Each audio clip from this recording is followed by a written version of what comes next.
Okay, today I'm going to show you that you do not need the top-end radios to do FT8. You can do it with relatively old radios. There's a notion out there, and I've seen it posted, where people say, oh, if you want to do FT8, you got to buy the top ICOM or Kenwood or Yaesu or whatever to do it. But you don't have to. This radio on this side is a Kenwood TS-430S I bought in 1977. The one on the other side, Yaesu FT-100D. So we got a Kenwood 1977, the Yaesu FT-100D, which was, I think it was discontinued somewhere around 2000. So we're going to see that you can do FT8 without buying the latest and greatest rig. Nothing wrong with getting one of those, but you don't have to. So we'll start with the Kenwood.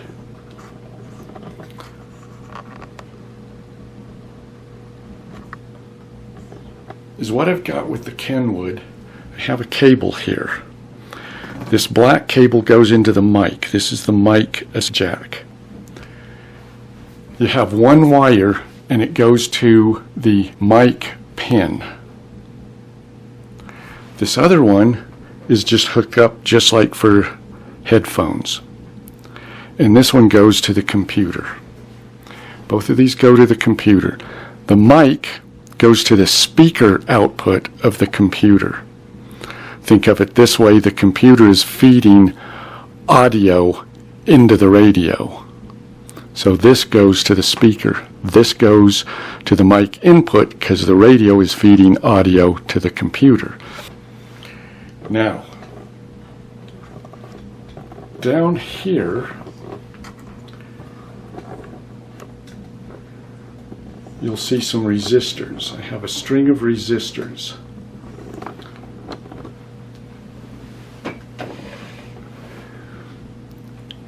You need these resistors because you want to limit the current coming out of the computer. It's fairly high current and it could damage the radio.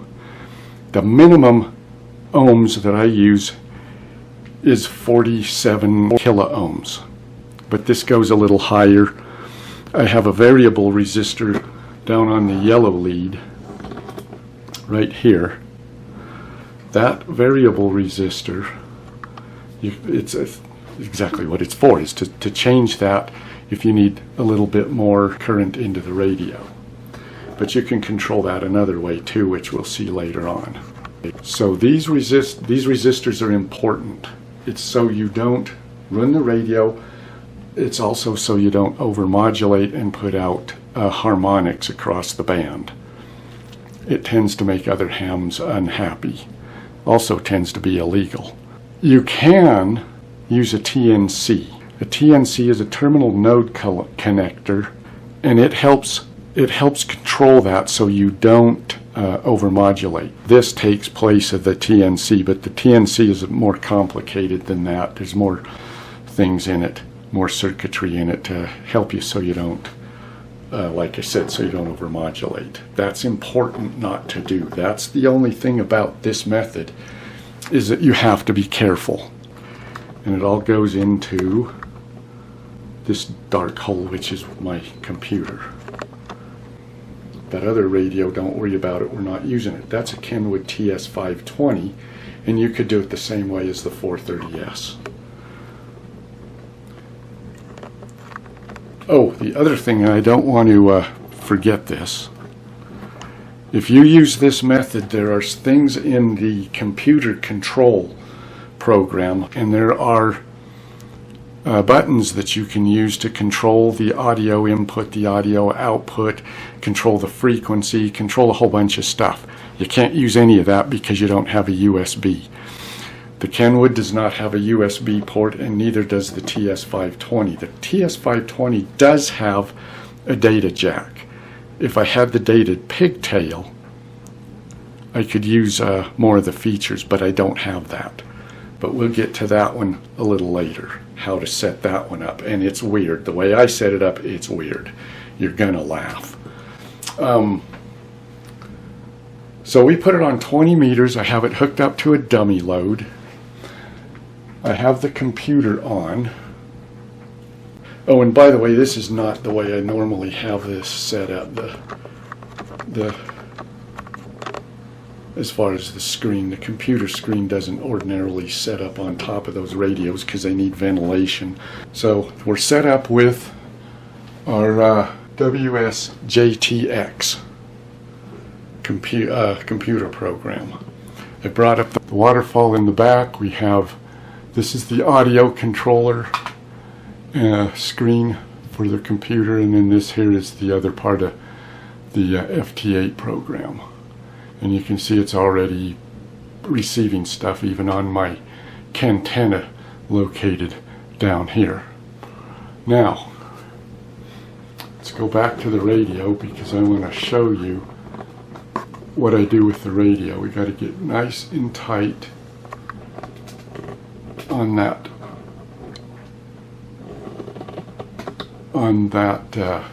meter. I'm going to set the Vox on. We're on upper sideband. We're on ALC. The ALC is your key here. The ALC reading is right there. So we have our Vox on, our ALC switch up. I put this on wide, and we're going to watch that meter. Now, if I put us on tune, you see we went on the air. You will see that my ALC meter is not moving. If I shut this off, it does not move. That's where you set it. And I am still putting out, if I swing over to here, 100 watts. No, yeah, 100, just a little over 100 watts.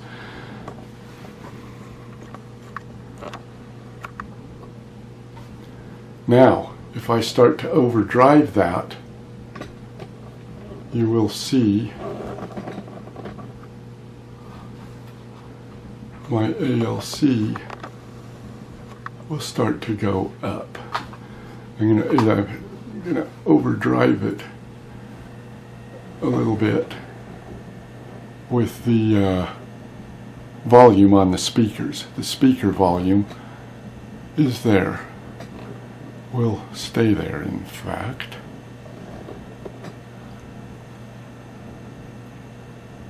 So I start bringing it up. And then if you look down here, no, not down there. What am I doing? I'm putting out almost 200 watts, and that radio is rated for 100. So you know I'm doing some bad stuff there. And my ALC meter is now moving. I'm going to kill my dummy load. So it's down, I transmit, it goes up. I am over-modulating. I would be putting out, if I was on the air, I'd be putting out harmonics that we don't want. So you want it adjusted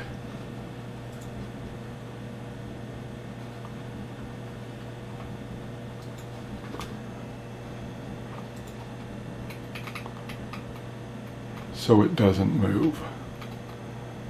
And as what I do, doesn't move, I'm rattling that back and forth, is what I do. I have some pretty poor antennas, stealth antennas. If I want 100 watts, I will adjust that. Okay, I'm down, because my antennas are not that great, to 100. When it first reaches that, anywhere in there, and I'll look at my ALC and see that it doesn't move, that's where I put it. If I want a good antenna, I can run this at 6. Some people get worldwide communications on 20 watts. You won't be over-modulating.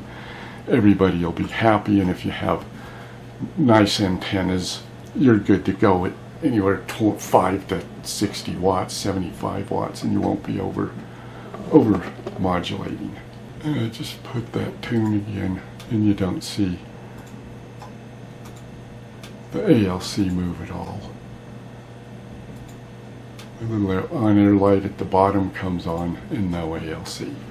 We'll let that antenna cool. And that's how you do it. That's all there is to it. So now we'll get to the Yaesu over here. Okay, now you'll notice I've moved the screen off of the radios. This is the way I normally do it, but you can't see the radios. You gotta reach in behind to make any adjustment. Here we have this wire goes back here to the headphone jack in the back. This wire is the audio in, comes from the computer speakers and feeds the radio. Now there's different ways you could do it. I tried one way and I had difficulty with it.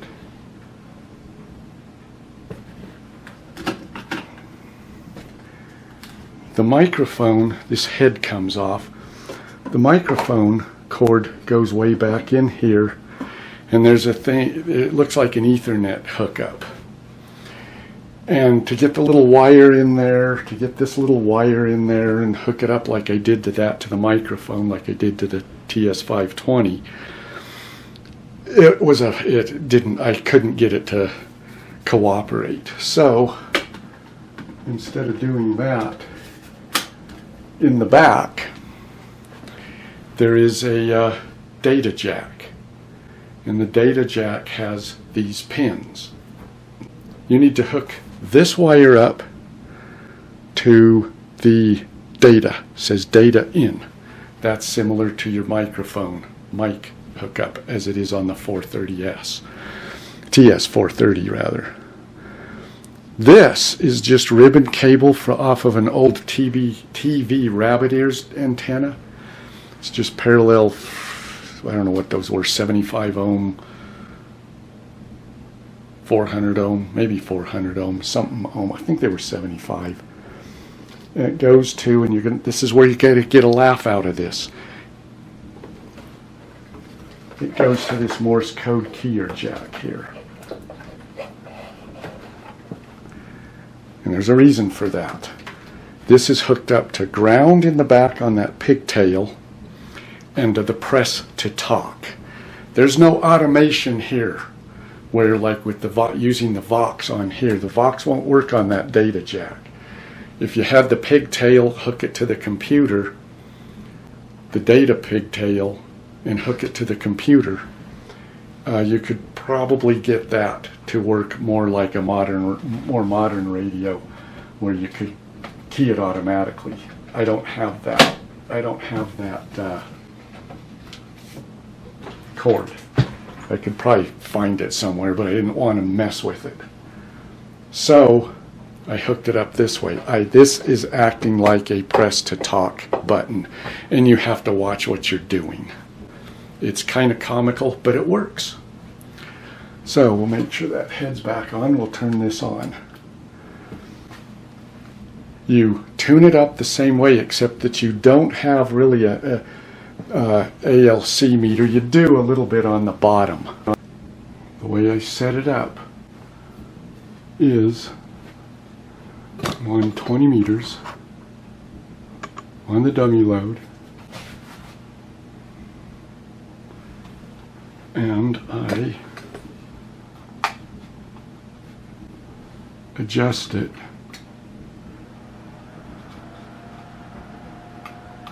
so if I think I need 100 watts, I'm just on it and I don't go driving it past that. Just hit it, that's it.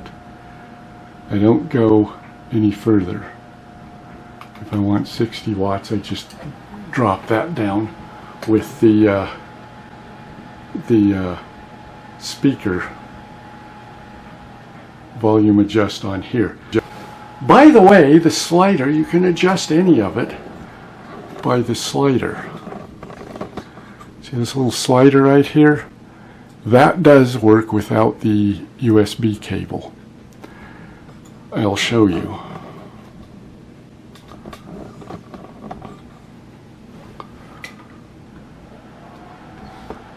As I slide the slider up, our power goes up.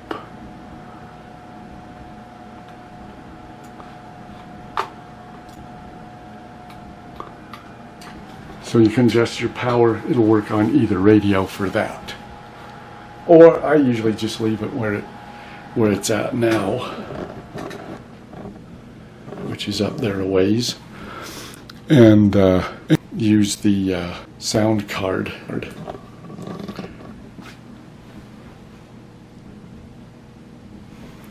And that's it. It'll work. The only thing is, when you use this press to talk, and we're going to try and make a little contact here, we got to move us back to the the outside antenna. Okay, we're going to try to make a contact here. We've got our hold frequency set, and we'll just wait for something we're interested in. I've got my key right here. And I see something like Mexico. I push down. We have our TX comes on. I'm transmitting. When this timer gets close to the end, or my power drops off on the radio, I let it up. We wait for his response. His response should come up with this green guy right about here. We'll get ready at about halfway. There he is. Key goes down. The minute we see that red bar go up, we key down. I'm transmitting. My keyer is keyed down over here.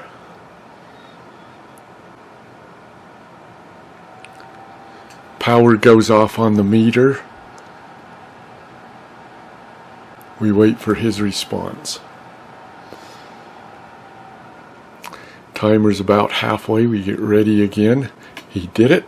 I push the key down. I get got his RR73. I got my 73 that's transmitting now. We've already got it logged, so we're good to go. And that's how you time it. You have your power over here. The minute that drops off, you're done. And that's how you time it for FT8 without a Vox or without a USB or anything else. I usually wait for one cycle in case he comes back. In case he missed that, that was a guy in Mexico. And that is how it's done.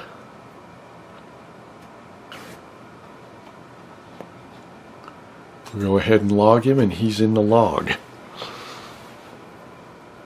And thank you for watching. I hope you enjoyed it. If you did, please give us a like. Subscribe if you haven't. And I hope it was, if not more than entertaining, I hope it was useful for those of you with older radios. Thanks again.